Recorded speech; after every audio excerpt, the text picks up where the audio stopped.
કહેવું હતું કે જે 121 ગામમાં જે ઇકો સેન્સિટિવ ઝોન બનાવ્યો છે એના અંદર એક જ ગામની એન્ટ્રી રદ કરી છે, તે ગામ છે વેલચંડી. વેલચંડી ગામે કોર્ટમાં રીટ કરી હતી અને કોર્ટે હુકમ કર્યો, તેના હિસાબે એ એક ગામ કાઢી નાખવામાં આવ્યું હતું. બાકી 120 ગામમાં હજુ એન્ટ્રી છે જ.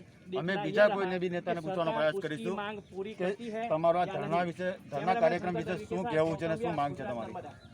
અમારે આ સમગ્ર ટ્રાઇબલ વિસ્તાર છે. આ ટ્રાઇબલ વિસ્તારમાં બંધારણની જોગવાઈ મુજબ અનુસૂચિ 5 લાગુ છે, પેશા કાનૂન 1996થી લાગુ છે. તેમ છતાં સરકારે બંધારણની ઉપરવટ જઈને અહીં જે ઇકો સેન્સિટિવ ઝોન લાગુ કર્યો છે અને ઇકો સેન્સિટિવ ઝોનમાં જે આવતા ગામોમાં 135Dની જે કાચી નોંધો બીજા હકોમાં પાડેલી છે એ બાબતને લઈને આજે અમે ભેગા થયેલા છે. સાથે સાથે કેવડિયામાં જે SOU કેવડિયા વિધેયક સત્તામંડળ છે એને પણ રદ કરવાની અમે માંગ કરેલી છે, જે અનુસૂચિ 5 પ્રમાણે કાયદાનું ઉલ્લંઘન છે. એટલે આ બાબતને લઈને આજે અમે બધા ભેગા થયેલા છે.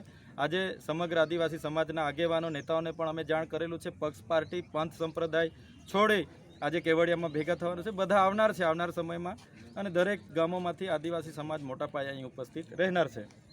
શું નામ આપનું? Chaitarbhai Vasava, eco sensitive zone હટાવો સમિતિ, SOU રદ કરો સમિતિ, કન્વીનર. આ હતા ચૈતરભાઈ વસાવા, જે ઇકો સેન્સિટિવ કમિટીના સહકન્વીનર હતા. એમનું સાફ કહેવું છે કે ભાઈ અમારા જે આદિવાસીઓની પર આજે 135Dની જો નોટિસ કાઢી તે રદ કરવામાં આવે, વત્તા SOU સત્તામંડળને તાત્કાલિકના ધોરણે રદ કરવામાં આવે. Spark today news, Kevadia colony, Anees Khan બલુચી.